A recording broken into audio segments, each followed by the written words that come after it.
دیدار شروع ہوگا۔ اللہ اکبر۔ اس مجلس میں حضرت داؤد علیہ السلام زبور سنائیں گے۔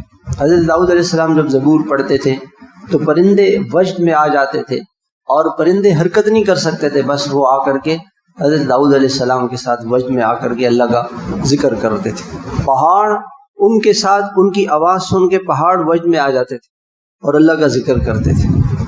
پھر جناب رسول اللہ صلی اللہ علیہ وسلم سورہ یاسین سنائیں گے۔ آپ علیہ السلام کتنے حسن والے، آپ کی آواز میں کتنا حسن۔ پھر اس کے بعد اللہ جل شانہ خود سورہ رحمان پڑھ کر سنائیں گے، اور اس سے نور کے بادل برسیں گے، اور سارے جنتی اتنے حسین، اتنے خوبصورت اور اتنے خوشبودار ہو جائیں گے اللہ پاک تو خوشبو والے ہیں، پاک ہیں، اور اللہ کی ہر چیز پاک ہے، خوشبو والے ہیں۔ ایسی خوشبو ہوگی کہ جنتی حیران ہوں گے، اور اس دیدار کے اندر 8 لاکھ سال گزر جائیں گے، 8 لاکھ، اور ہر جنتی سے اللہ تعالیٰ 1 to 1 بات کریں گے، نام لیں گے اس کا، ہاں فلاں کیا حال ہے، خیریت ہے، خوش ہو میرے سے، اللہ سب سے بات کریں۔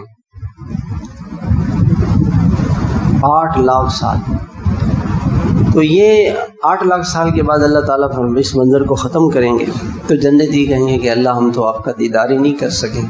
اللہ تعالیٰ فرمائیں گے 8 لاکھ سال ہو گئے، اب تو چلے جاؤ اور ہر جمعے کو آنا۔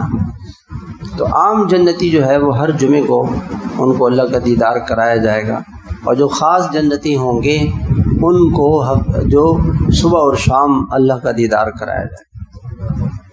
صبح بھی ان سے کہا جائے گا کہ صبح جاؤ اللہ پاک سے ملو، شام کو جاؤ اللہ سے ملو۔ وہ اللہ کے خاص لوگ ہوں جو ہر وقت دنیا میں اللہ کو راضی کرتے رہے، ہر وقت اللہ کو خوش کرتے رہے، گناہوں سے بچتے رہے۔ اللہ تعالیٰ ان کو یہ نعمتیں عطا فرمائیں۔